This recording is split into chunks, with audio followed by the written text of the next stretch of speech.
IPL രണ്ടാം മത്സരം Punjab versus Delhi. അതെ, ഈ രണ്ട് ടീമുകളിലേക്ക് വരുമ്പോൾ ഏറ്റവും വലിയ പ്രത്യേകത എന്താണെന്ന് വെച്ച് കഴിഞ്ഞാൽ കഴിഞ്ഞ 16 വർഷമായി IPL കളിക്കുന്നുണ്ടെങ്കിലും ഇതുവരെ കപ്പുകളൊന്നും തന്നെ ഇല്ലാത്ത ടീമാണ് ഡൽഹിയും പഞ്ചാബും. അത് നമുക്ക് പിച്ചിൽ നിന്ന് തന്നെ സ്റ്റാർട്ട് ചെയ്യാം. Maharaja Yadavindra Singh international cricket stadium.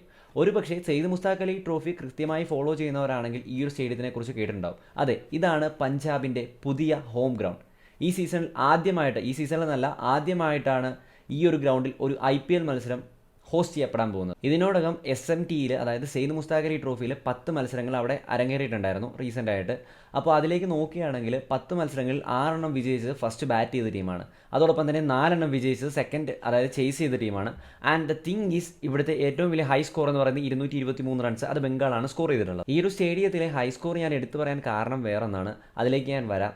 And ആകെ ടോട്ടലായിട്ട് ഈ ഒരു സ്റ്റേഡിയത്തിൽ 23 T20 മത്സരങ്ങൾ നടന്നിട്ടുണ്ട്. അതിൽ 15 മത്സരങ്ങളിലും ഫസ്റ്റ് ബാറ്റ് ചെയ്ത ടീമാണ് വിജയിച്ചിട്ടുള്ളത്.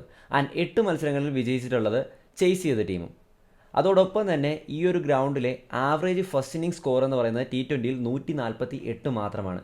ആൻഡ് ചേസ് ചെയ്യുന്നതിലെ ആവറേജ് സ്കോർ എന്ന് പറയുന്നത് 116 മാത്രമാണ്. അതിൽ നിന്ന് തന്നെ നമുക്ക് മനസ്സിലാക്കാം ഇതൊരു ബിഗ് സ്കോർ ജനറേറ്റ് ചെയ്യാൻ, എല്ലാ മത്സരങ്ങളും ജനറേറ്റ് ചെയ്യുന്ന തരത്തിലുള്ള ഒരു പിച്ചോ ഗ്രൗണ്ടോ അല്ല എന്നുള്ളത്. അതായത് കൂടുതലും ഈ ഒരു പിച്ചിൽ കാണാൻ സാധിക്കുന്ന, അല്ലെങ്കിൽ ഈ ഒരു ഗ്രൗണ്ടിൽ കാണാൻ സാധിക്കുന്ന ലോ സ്കോറിംഗ് എൻകൗണ്ടേഴ്സ് ആയിരിക്കും എന്നുള്ള കാര്യത്തിൽ യാതൊരു സംശയമില്ല.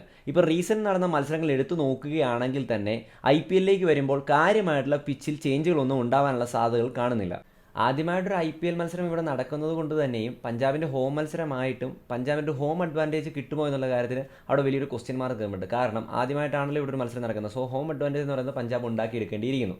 നെക്സ്റ്റ് കാര്യമെന്ന് പറയുന്നത്, നമ്മളിനി ടീമുകളിലേക്ക് വന്നു കഴിയുമ്പോൾ ആദ്യം പറയേണ്ട 2 പേരുകളെന്ന് പറയുന്നത് ശിഖർ ധവാന്റെയും അതോടൊപ്പം തന്നെ ഋഷഭ് പന്തിൻ്റെയുമാണ്. 2022 ഡിസംബറിലാണ് അവസാനമായ ഒരു കോമ്പറ്റീറ്റീവ് മാച്ച് അവിടെ ഋഷഭ് പന്ത് കളിക്കുന്നത്. അതോടൊപ്പം തന്നെ 2023 മെയ്യിലാണ് അവസാനമായി ശിഖർ ധവാൻ ഒരു കോമ്പറ്റീറ്റീവ് മാച്ച് കളിക്കുന്നത്. അത് IPLലായിരുന്നു. രണ്ടുപേരും നിലവിൽ വലിയൊരു ഗ്യാപ്പ് കഴിഞ്ഞിട്ടാണ്, അല്ലെങ്കിൽ 2 ക്യാപ്റ്റന്മാരും നിലവിൽ വലിയൊരു ഗ്യാപ്പ് കഴിഞ്ഞിട്ടാണ് ഈ ഒരു IPLലേക്ക് വരാനിരിക്കുന്നത്. അപ്പോൾ ഇനി കൂടുതൽ വലിച്ചു നീട്ടാതെ നമുക്ക് ആ ഒരു പ്രോബബിൾ 11ലേക്ക് പോകാം. ഹോം ഗ്രൗണ്ട് ആയതുകൊണ്ട് തന്നെ ഞാൻ പഞ്ചാബിൻ്റെ പ്രോബബിൾ 11 പറയാം. എൻ്റെ മാത്രം പേഴ്സണൽ അഭിപ്രായമാണിത്. പലർക്കും വ്യത്യസ്തമായിട്ടുള്ള അഭിപ്രായങ്ങളായിരിക്കും. അത് നിങ്ങൾ കമൻറ്റ് ബോക്സിൽ ഉറപ്പായിട്ടും രേഖപ്പെടുത്തണം. ചേഞ്ച് ചെയ്യാൻ ഞാൻ തയ്യാറാണ്, എനിക്ക് തെറ്റുപറ്റിയിട്ടുണ്ടെങ്കിൽ. So Dhawan Jonny Bairstow opening കൂട്ടുകെട്ടും, Prabhsimran 1 down, Livingstone, Jitesh Sharma, Sam Curran, അതോടൊപ്പം തന്നെ ഹർപ്രീത് ബ്രാർ, ഹർഷാൽ പട്ടേൽ, റബാഡ, രാഹുൽ ചഹർ ആൻഡ് അർഷ്ദീപ്. ഇതാണ് എൻ്റെ ഒരു പ്രോബബിൾ 11. ആൻഡ് ഇതിലേക്ക് നോക്കിക്കഴിഞ്ഞാൽ സ്പിന്നേഴ്സായിട്ട് രാഹുൽ ചഹർ, ലിവിങ്സ്റ്റൺ, ബ്രാർ എന്നിവരവിടെ ഉണ്ട്. അതോടൊപ്പം തന്നെ പേസ് ബോളേഴ്സായിട്ട് Arshdeep, Rabada, Harshal, Sam Curran എന്നിവരുണ്ട്. സോ മൊത്തത്തിൽ നോക്കുകയാണെങ്കിൽ വെൽ ബാലൻസ്ഡ് ആയിട്ടുള്ളൊരു 11 തന്നെ പഞ്ചാബിന് ഡൽഹിക്കെതിരെ ഇറക്കാൻ സാധിക്കും. ആൻഡ് ഇമ്പാക്ട് പ്ലെയർ ആയിട്ട് വേണമെങ്കിൽ ഋഷി ധവാനെ ഇവർക്ക് യൂസ് ചെയ്യാൻ പറ്റും. ഞാനിതൊരു ഫസ്റ്റ് ബാറ്റിംഗ് പ്രയോറിറ്റി വെച്ചിട്ടുള്ള ആ ഒരു ലൈനപ്പാണ് പറഞ്ഞിട്ടുള്ളത്.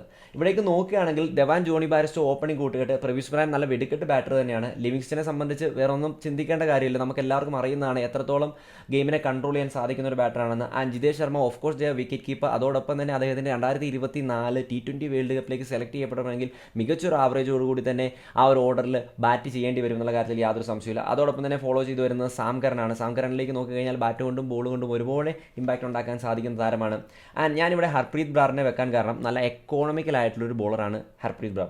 അതോടൊപ്പം തന്നെ അദ്ദേഹത്തിന് ബാറ്റ് ചെയ്യാൻ സാധിക്കുമെന്നുള്ളത് എക്സ്ട്രാ ഒരു പോസിറ്റീവ് നോട്ടായിട്ട് പഞ്ചാബിന് ആഡ് ചെയ്യപ്പെടുന്നുണ്ട്.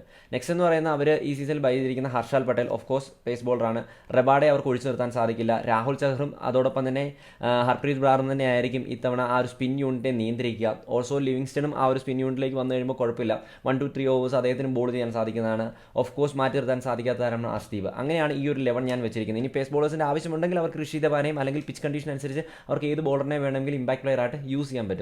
ഈ ഒരു പിച്ചിലേക്ക് വന്നപ്പോൾ ഞാൻ പറഞ്ഞ സ്പിന്നേഴ്സിനും അതോടൊപ്പം തന്നെ പേസ് ബോളേഴ്സിനും അത്യാവശ്യം നന്നായിട്ട് ഡൊമിനേറ്റ് ചെയ്യാൻ സാധിക്കുന്ന ഒരു താരമാണ്. ബാറ്റേഴ്സാണ് കൂടുതലും ഈ ഒരു പിച്ചിൽ സ്ട്രഗിൾ ചെയ്യാൻ സാധ്യതകൾ കൂടുതൽ. നമ്മൾ ഡൽഹി ക്യാപിറ്റൽസിൻ്റെ പ്രോബബിൾ 11ലേക്ക് വന്നു കഴിയുമ്പോൾ ആദ്യം പറയാനുള്ളത്, പന്ത് പ്രോബബിളി ഇനീഷ്യൽ മത്സരങ്ങളിൽ വിക്കറ്റ് കീപ്പറായിട്ട് നിൽക്കാൻ സാധ്യതകൾ കുറവാണ്. അതുകൊണ്ട് തന്നെ അവിടെ മറ്റൊരു വിക്കറ്റ് കീപ്പറിനെ ആഡ് ചെയ്യേണ്ടതുണ്ട്. അപ്പോൾ അത് വെച്ചിട്ടാണ് ഒരു 11 പറഞ്ഞിരിക്കുന്നത്. Prithvi Shah, David Warner, Marsh, പന്ത്, അക്സർ പട്ടേൽ, ലളിത് യാദവ്, അതോടൊപ്പം തന്നെ Shaji hope or Stubbs. Next എന്ന് പറയുന്നത് കുൽദീപ്, മുകേഷ്, നോജെ ആൻഡ് ഖലീൽ. ഇതാണ് ആ ഒരു പ്രോബബിൾ 11. ഓഫ് കോഴ്സ് പൃഥ്വി ഷായും അതോടൊപ്പം തന്നെ ഡേവിഡ് വാർണറും തന്നെയായിരിക്കും ഇനിഷ്യൽ മത്സരങ്ങളിൽ ഓപ്പണിംഗ് കൂട്ടുകെട്ടായിട്ട് വരുന്നത്. ഇവിടെ പൃഥ്വി ഷായെ സംബന്ധിച്ച് ഒരു പ്രശ്നം നിലനിൽക്കുന്നത് എന്താണെന്ന് വെച്ച് കഴിഞ്ഞാൽ അദ്ദേഹം അല്പം എക്സ്പോസ്ഡ് ആയി പോയിട്ടുണ്ട് അദ്ദേഹത്തിൻ്റെ ടെക്നിക്സ്. അതോടൊപ്പം തന്നെ നിലവിൽ അദ്ദേഹത്തിൻ്റെ ഫോം എന്ന് പറയുന്നത് നമുക്ക് എല്ലാവർക്കും അറിയുന്നതാണ്. കഴിഞ്ഞ സീസണിൽ ആകെ ഒരു 50 റൺസ് മാത്രമാണ് സ്കോർ ചെയ്യാൻ സാധിച്ചിരുന്നത്. അതിനുശേഷം അദ്ദേഹത്തിന് ബെഞ്ച് ചെയ്യേണ്ടി വന്നിട്ടുണ്ടായിരുന്നു. സോ ഈ ഒരു സീസൺ അദ്ദേഹം ഏറെ ഫ്രണ്ടിൽ നോക്കി കാണുന്ന ഒരു കാര്യം തന്നെയാണ്. ആൻഡ് ഓഫ് കോഴ്സ് ഡേവിഡ് വാർണറിനെ അവിടെ മാറ്റി നിർത്താൻ സാധിക്കില്ല. നെക്സ്റ്റ് എന്ന് പറയുന്നത് മാർഷാണ്. ഈ ഒരു ഗെയിമിനെ നല്ല രീതിയിൽ കൺട്രോൾ ചെയ്യാൻ സാധിക്കുന്ന ഒരു ബാറ്റർ തന്നെയാണ് മാർഷ് എന്ന് പറയുന്നത്. ഞാൻ എൻ്റെ ബാറ്റേഴ്സിൻ്റെ കാര്യത്തിൽ വേറൊരു കാര്യം കൂടി ഞാൻ പറയാം, ഈ ഒരു 11ൻ്റെ കാര്യം ഡിസ്കസ് ചെയ്തിട്ട്.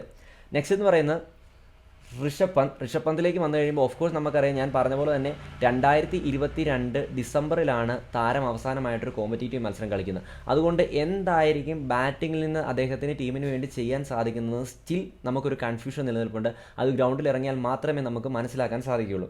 നെക്സ്റ്റ് എന്ന് പറയുന്ന അക്സർ പട്ടേലാണ്. നിലവിൽ മികച്ച ഫോമിൽ തന്നെയാണ് താരം നിൽക്കുന്നത്. 11 നിന്ന് ഒരിക്കലും ഒഴിച്ചുകൂടാൻ സാധിക്കാത്ത മികച്ചൊരു സ്പിൻ ഓൾറൗണ്ടർ തന്നെയാണ് അദ്ദേഹം എന്ന് പറയുന്നത്. നെക്സ്റ്റ് എന്ന് പറയുന്നത് ഇവിടെ ലളിത് യാദവിനെ വെക്കാൻ കാരണം T20യിൽ 30 ആവറേജ് മെയിൻറ്റെയിൻ ചെയ്യുന്നുണ്ട്. അതോടൊപ്പം തന്നെ IPLലേക്ക് വന്നാൽ 21 ആവറേജ് മെയിൻറ്റെയിൻ ചെയ്യുന്നുണ്ട്. Also he can ball. അദ്ദേഹം മികച്ചൊരു സ്പിന്നർ കൂടിയാണ്. സോ അദ്ദേഹത്തിന് എന്തായാലും 11ൽ നിന്ന് മാറ്റി നിർത്താൻ സാധ്യതകൾ വളരെയധികം കുറവാണ്. നെക്സ്റ്റ് എന്ന് പറയുന്നത് സ്റ്റബ്സിനെയോ ഷായി ഹോപ്പിനോ അവർക്ക് വിക്കറ്റ് കീപ്പറായിട്ട് ആഡ് ചെയ്യാൻ സാധിക്കും. ഞാനവിടെ സ്റ്റബ്സിനെയാണ് വെച്ചിരിക്കുന്നത്. സ്റ്റബ്സ് എന്തായാലും നല്ല ഇമ്പാക്റ്റ് ഉണ്ടാക്കാൻ സാധിക്കുന്ന ഒരു പ്ലെയർ ആണെന്ന് ഞാൻ വിശ്വസിക്കുന്നുണ്ട്. നെക്സ്റ്റ് എന്ന് പറയുന്നത് ഓഫ് കോഴ്സ് 2023 മികച്ചൊരു വർഷമാക്കിയിട്ടുള്ള നല്ലൊരു കിഡിലൻ spinner, left arm spinner Kuldeep Yadav. Also അദ്ദേഹത്തിൻ്റെ പ്രീവിയസ് ടെസ്റ്റ് സീരീസിലെ ബാറ്റിങ്ങിൽ ഞാൻ ഭയങ്കരമായിട്ട് ഇമ്പ്രസ്ഡ് ആയി. നല്ല കാലിബർ ബാറ്റിങ്ങിലും അദ്ദേഹം കാഴ്ചവെക്കുന്ന ഒരു പരിധിവരെ ഡൽഹിക്ക് ആ ലോവർ ഓർഡറിലേക്ക് പോയി കഴിയുമ്പോൾ ഒന്ന് പിടിച്ചു നിൽക്കാൻ സഹായിക്കും. നെക്സ്റ്റ് എന്ന് പറയുന്നത് ഓഫ് കോഴ്സ് മുകേഷ് കുമാർ, അദ്ദേഹം 11ലുണ്ടാവും. നോജെ ആൻഡ് ഖലീലിലേക്ക് നോക്കിക്കഴിഞ്ഞാലും അദ്ദേഹത്തിനും ഒന്ന് പ്രൂവ് ചെയ്യേണ്ടതുണ്ട്. നിലവിൽ ഇന്ത്യക്ക് ഒരു ലെഫ്റ്റ് ആം പേസ് ബോളർ എന്നുള്ളത് ഇപ്പോഴും അന്യം നിന്ന് നിൽക്കുകയാണ്. സ്റ്റിൽ ഹോപ്പ് നിലവിൽ ബാക്കിയുണ്ട്. അതോടൊപ്പം തന്നെ ഇവരുടെ ബോളിംഗ് സൈഡിലേക്ക് നോക്കിക്കഴിഞ്ഞാൽ സ്പിന്നേഴ്സായിട്ട് അക്സർ പട്ടേൽ, ലളിത് ആൻഡ് കുൽദീപും അക്സറും തന്നെയായിരിക്കും ആ ഒരു സ്പിൻ യൂണിറ്റിനെ കൺട്രോൾ ചെയ്യാൻ പോകുന്നത്. പേസ് ബോളേഴ്സിലേക്ക് നോക്കിക്കഴിഞ്ഞാൽ മുകേഷ് കുമാർ, മാർഷ്, നോജെ, റിച്ചാർഡ്സൺ എന്നിവരെ നമുക്ക് അവിടെ കാണാം. റിച്ചാർഡ്സൺ അല്ല, നമുക്ക് ഖലീലിനെ കാണാം. അതോടൊപ്പം തന്നെ ഞാനിതിപ്പോൾ പറഞ്ഞത് ഒരു ഫസ്റ്റ് ബോളിംഗ് പ്രയോറിറ്റി വെച്ചിട്ടുള്ളതാണ്. ഇവർക്ക് വേണമെങ്കിൽ യാഷ് ഡാലിനെയോ അല്ലെങ്കിൽ അഭിഷേക് പോരലിനെയോ ഇമ്പാക്ട് സബായിട്ടും യൂസ് ചെയ്യാൻ സാധിക്കുന്നതാണ്. സോ അപ്പം ഇതാണ് ഡൽഹിയിലെയും പഞ്ചാബിൻ്റെയും പ്രോബബിൾ 11 കാര്യങ്ങളും എല്ലാം. എനിക്ക് തോന്നുന്നു മിഡിൽ ഓർഡറും കൂടി കുറച്ച് സ്ട്രോങ് ആയിട്ടുള്ളത് പഞ്ചാബ് തന്നെയാണ്. പേപ്പറിൽ സ്ട്രോങ് ആയിട്ട് തോന്നുന്നതും പഞ്ചാബിനെ തന്നെയാണ്. മെയിനായിട്ട് ഡൽഹിക്ക് ബാറ്റിങ്ങിൽ കോൺസെൻട്രേറ്റ് ചെയ്യാൻ അല്ലെങ്കിൽ ബാറ്റിങ്ങിൽ ഒരു ഇമ്പാക്റ്റ് ഉണ്ടാക്കാൻ സാധിക്കുന്നത് പന്തിനെ മാറ്റി നിർത്തി കഴിഞ്ഞാൽ പന്തിൻ്റെ എന്താണ് ഔട്ട്പുട്ട് നമുക്കറിയില്ല. ഡേവിഡ് വാർണർ, മാർഷ് എന്നിവർ തന്നെയായിരിക്കും ഏറ്റവും കൂടുതൽ ഗെയിമിനെ കൺട്രോൾ ചെയ്യാൻ പോകുന്നത്. അതോടൊപ്പം തന്നെ ഇതിൻ്റെ അകത്ത് ഇപ്പോൾ സ്റ്റബ്സ് ഉണ്ടെങ്കിൽ സ്റ്റബ്സ് നല്ല രീതിയിൽ കൺട്രോൾ ചെയ്യാൻ ചാൻസ് ഉണ്ട്. അതോടൊപ്പം തന്നെ അക്സർ പട്ടേൽ. പക്ഷേ പഞ്ചാബിലേക്ക് നോക്കിക്കഴിഞ്ഞാൽ നല്ലൊരു ലോവർ ഓർഡർ ബാറ്റിംഗ് യൂണിറ്റും ഉണ്ട്. ഹർപ്രീത് ബ്രാർ വരെ ബാറ്റ് ചെയ്യുന്ന താരങ്ങളാണ്. സോ അത് വലിയൊരു ഇമ്പാക്റ്റ് ഉണ്ടാക്കാൻ സാധിക്കുന്നുണ്ട്. ഞാൻ പറഞ്ഞത് പേപ്പറിൽ പഞ്ചാബ് ലുക്സ് ഗുഡ്, പക്ഷേ ഗെയിമിലേക്ക് വരുമ്പോൾ എത്രത്തോളം അവർക്ക് കളിക്കാൻ സാധിക്കുമെന്ന് കാത്തിരുന്ന് തന്നെ കാണണം. അപ്പോൾ ഇതാണ് ഡൽഹി വേഴ്സസ് പഞ്ചാബ് പ്രിവ്യൂ. അപ്പോൾ നിങ്ങൾക്ക് അഭിപ്രായങ്ങൾ മെസ്സേജിൽ കമൻറ്റായി രേഖപ്പെടുത്തുക. ഞാൻ ഉറപ്പായിട്ടും തെറ്റ് പറയില്ല എന്ന് ഞാൻ പറയുന്നില്ല. അപ്പോൾ തെറ്റുകൾ സംഭവിച്ചിട്ടുണ്ടെങ്കിൽ നിങ്ങൾ കമൻറ്റ് ബോക്സിൽ തിരുത്തുക. അപ്പോൾ it's me Gokul signing out. Bye bye guys.